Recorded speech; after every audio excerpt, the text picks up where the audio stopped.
Assalamualaikum warahmatullahi wabarakatuh. Selamat datang di channel Camai Studio. Sebelum kita mulai ceritanya, saya minta dukungan dari teman-teman sekalian untuk subscribe channel ini agar teman-teman tidak ketinggalan cerita yang baru. Dan cerita kali ini saya ambil sumbernya dari Twitter yang bernama Yupi. Untuk nama dan daerahnya sengaja disamarkan. Baik, kita mulai. Pada tahun 2021 kemarin, kampusku mengadakan program KKN di kota P, dan kegiatan ini hanya berlangsung selama 1 bulan, dari bulan Januari sampai Februari. Saat itu, kelompok kami terbagi menjadi beberapa pos. Kebetulan, di pos yang aku tempati terdiri dari 3 prodi mahasiswa, yaitu prodi Penjaskes, prodi PBI, dan prodi PGSD. Total semua pos ada 4, yang setiap posnya memiliki jarak yang lumayan jauh. Karena setiap pos beda desa, setiap pos terdiri dari 12-14 orang. Namun, saat itu posku hanya terdiri dari 12 orang. Sebelum memulai KKN, kami survei ke tempat pos yang akan kami huni saat KKN. Tiba saatnya di hari pertama, kami semua berkumpul di pos dan berdiskusi tentang apa saja yang akan kami jalani selama KKN di desa A. Sampai itu, kami membahas proker dan membagi jadwal piket. Di setiap harinya, pos yang kami tempati adalah rumah kosong yang cukup lama tidak dihuni oleh pemiliknya karena sudah meninggal.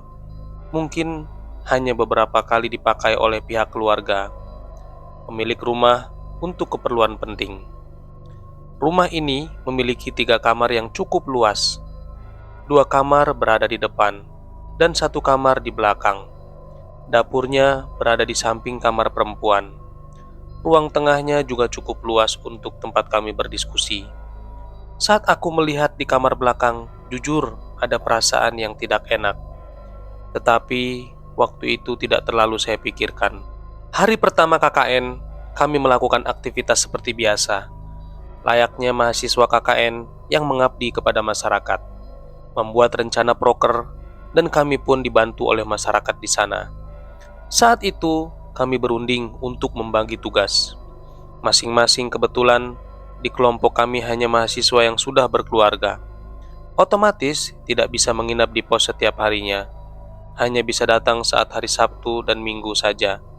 Dari 12 orang ini yang tinggal di pos hanya 8 orang, termasuk aku. Panggil saja aku Amel. Dan temanku Meli, Lala, Aisyah, dan Mala. Untuk laki-laki ada Abdul, Rozak, dan Indra. Sedangkan yang tidak tinggal adalah Nita, Mei, Redi, dan Bella. Setiap hari kami membantu mengajar di SMP dan SD setempat. Kami juga membantu apabila ada kegiatan warga di desa itu. Beberapa hari setelah tinggal di rumah itu, aku merasakan hal aneh, seperti ada orang lain selain kami yang sedang mengawasi. Masih teringat saat itu kami baru tiba di pos setelah seharian berkegiatan. Rasa lelah membuatku ingin segera beristirahat.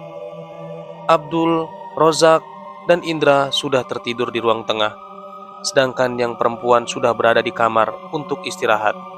Lampu ruang tengah selalu dimatikan di tengah malam. Aku terbangun dan siap-siap untuk melaksanakan sholat tahajud. Saat itu, aku tidak tega membangunkan teman-temanku. Jadi, aku pergi ke kamar mandi sendirian.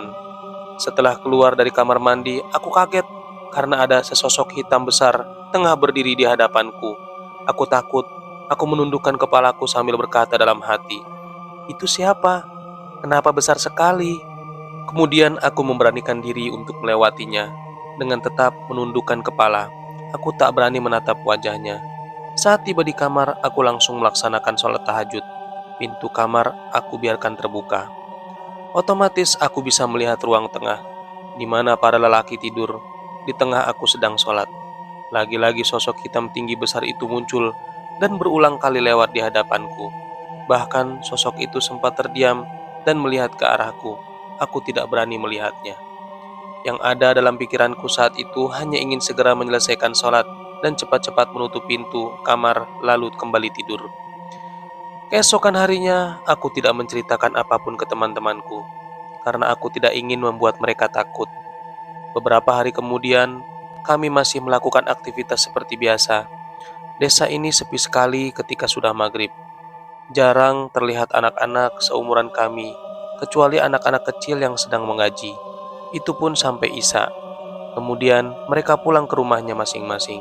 Di hari setelah aku mengalami kejadian itu, sudah tidak pernah terjadi lagi hal aneh. Kami banyak melakukan diskusi mengenai proker dan aktivitas yang kami jalani.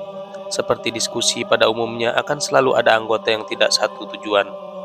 Banyak perbedaan pendapat yang kadang sampai menimbulkan cekcok sana-sini. Keesokan harinya, kebetulan jadwal kami sedikit, jadi kami bisa pulang lebih awal. Kami pun memutuskan untuk jalan-jalan ke curug demi menikmati suasana di desa ini. Kami semua pergi bersama-sama dengan jalan kaki. Jaraknya memang lumayan, apalagi saat itu lagi gerimis. Di perjalanan, Meli tidak bisa diam. Dia selalu berbicara tanpa henti. Kami pun akhirnya sampai di curug. Kami cukup lama menikmati pemandangan di sana. Kemudian, kami kembali ke pos. Namun di tengah perjalanan hujan turun. Kami pun meneduh. Setelah hujan reda, kami pun meneruskan perjalanan dan sampai di pos pada sore hari. Malam pun tiba. Seperti biasa, kami makan bersama sebelum beristirahat. Malam pun semakin larut ketika pukul 11 malam. Malah terbangun karena mendengar jeritan Meli yang sedang kesakitan sambil memegangi telinganya. Bahkan dia sampai meminta pulang. Aku dan Mala bingung, dan aku pun segera menghubungi orang tua Meli guna mengabarkan kondisi anaknya. Ah, sakit, rintih Meli. Aku dan Mala sempat berpikir apakah Meli jadi seperti ini karena dia tidak bisa menjaga sikap saat di curug tadi sore. Kami pun masih berusaha menenangkan Meli. Keesokan harinya, Meli sudah tidak mengeluh kesakitan, tapi anehnya, dia tidak mau menjawab setiap pertanyaan yang kami ajukan. Dia memilih diam dan melanjutkan aktivitas seperti biasanya. Entahlah apa yang ada dalam pikirannya. Hari itu, seperti biasa kami membantu mengajar di SMP. Kemudian, Mala dan Meli melanjutkan melihat proses pembuatan gula aren. Sedangkan aku memutuskan untuk langsung pulang ke pos sendirian. Kupikir di pos ada teman-teman yang lain, ternyata tidak. Karena tadi pagi aku belum sarapan, jadi aku langsung menuju dapur. Saat aku sedang makan di dapur, tiba-tiba aku mendengar suara motor seperti sedang dimasukkan ke dalam rumah. Aku pikir itu suara motor si Rozak. Aku pun langsung berteriak dari dapur untuk menyuruhnya makan. Rozak, sini makan dulu ayo. Tapi anehnya tak ada jawaban apapun dari depan. Sunyi, aku pun penasaran dan berjalan ke depan. Saat kulihat ternyata pintu rumah masih tertutup rapat dan tidak ada motor di halaman rumah. Lalu siapa tadi? Pikirku. Sekilas aku seperti melihat ada seseorang di kamar laki-laki. Tapi aku tidak ambil pusing dan aku pun melanjutkan makan di dapur. Tapi aku merasa seperti ada yang memerhatikanku dari jauh. Perasaanku mulai tidak enak. Aku pun buru-buru menyelesaikan makan dan segera keluar. Dari rumah, aku buru-buru. Aku sampai tidak melihat Nita yang baru datang sampai aku pun menabraknya. Mei dan Bella juga baru sampai pos. Saat itu, mereka segera memburuku dengan pertanyaan. Hei, hei, kamu kenapa? Kok lari-larian? Kayak orang panik gitu, kata Nita. Iya, kamu kenapa deh? Kok kayak gugup? Kayak habis lihat setan, kata Mei. Saat itu, aku hanya bisa diam dan menggelengkan kepala karena aku tidak ingin membuat mereka takut selama menjalankan KKN di sini. Besoknya, kami berkunjung ke pos B. Tentunya, setelah menyelesaikan semua urusan kami di desa, cukup lama kami berkunjung ke pos B hingga tak terasa waktu menunjukkan pukul 17.55. Kami pun bergegas pulang karena khawatir kemalaman di jalan. Kami pun segera berpamitan. Di perjalanan, ketika kami mulai memasuki desa tempat kami tinggal, jujur aku melamun saat itu dan tidak mendengarkan apapun yang dikatakan Meli kepadaku. Hingga sampai kami melewati jalanan yang menanjak dan dikelilingi oleh pohon-pohon besar. Aku pun menoleh ke sebelah kiri, dan ternyata aku melihat sesuatu.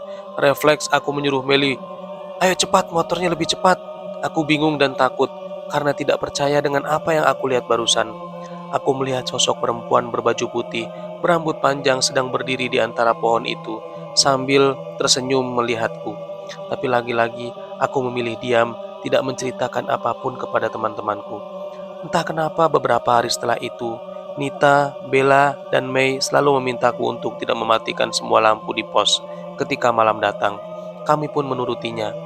Malam itu, Abdul tidak bisa tidur dan berkali-kali menelpon ke HP-ku, tapi aku tidak mengangkat teleponnya karena jaringan di sana sangat buruk. Sulit sekali mendapatkan sinyal kecuali di tempat tertentu. Saat subuh tiba, Abdul bercerita kepada kami semua kalau dia melihat pintu ruang tengah bergerak sendiri seperti ada yang memaksa untuk masuk. Dan dia juga mendengar suara deru motor seperti sedang dimasukkan ke dalam rumah, ditambah lagi dengan suara anjing seperti sedang marah. Saat itu, dia mencoba membangunkan Indra dan Rozak. Akan tetapi tidak ada dari mereka yang terbangun, sampai akhirnya dia mencoba menelponku. Dia pun juga mengaku tidak bisa tidur hingga pagi tiba. Kami semua sontak kaget dengan apa yang diceritakan Abdul. Tapi, kami berusaha berpikir positif karena program KKN kami di desa itu hampir selesai. Tiba di mana hari terakhir kami melaksanakan program kerja kami. Sebelum kami mengakhirinya, kami berkumpul di depan pos hingga kami semua menceritakan kejadian aneh yang kami alami selama KKN. Di pos itu, aku kaget. Aku pikir hanya aku yang diganggu. Ternyata tidak. Hampir dari semua diganggu oleh penunggu rumah itu. Seperti saat aku dan Abdul yang mendengar suara deru motor masuk di dalam rumah malam hari. Ternyata Bella dan suaminya pun mengalaminya. Saat dia baru sampai di pos, dia juga melihat ada Aisyah yang sedang memasak di dapur. Padahal jelas-jelas Aisyah sedang tidak di pos hari itu. Itulah alasan kenapa dia memintaku untuk tidak mematikan lampu ketika malam tiba. Dan lebih kagetnya lagi, setiap tamu yang mampir ke pos selalu melihat sosok tinggi besar hitam berada di belakang kamar laki-laki. Kami semua tahu rumah ini memang kosong sejak ditinggal oleh pemiliknya. Namun, semua barang-barangnya masih tersimpan rapi di dalam rumah. Kami pun bersyukur masih bisa melewati ini semua sampai program KKN kami selesai. Entah apa dan siapa yang mendiami rumah itu selama kosong. Yang jelas, makhluk seperti itu memang benar adanya, dan mereka hidup berdampingan dengan kita setiap hari. Cerita pun selesai. Terima kasih telah mengikuti sampai selesai. Silahkan meninggalkan komentar kalian untuk kesannya selama mendengarkan. Bagi teman-teman yang mempunyai cerita unik atau kejadian horor, bisa dikirimkan ceritanya melalui email kami di YouTube ini. Jangan lupa like, share, dan subscribe. Sampai ketemu di video berikutnya. Wassalamualaikum warahmatullahi wabarakatuh.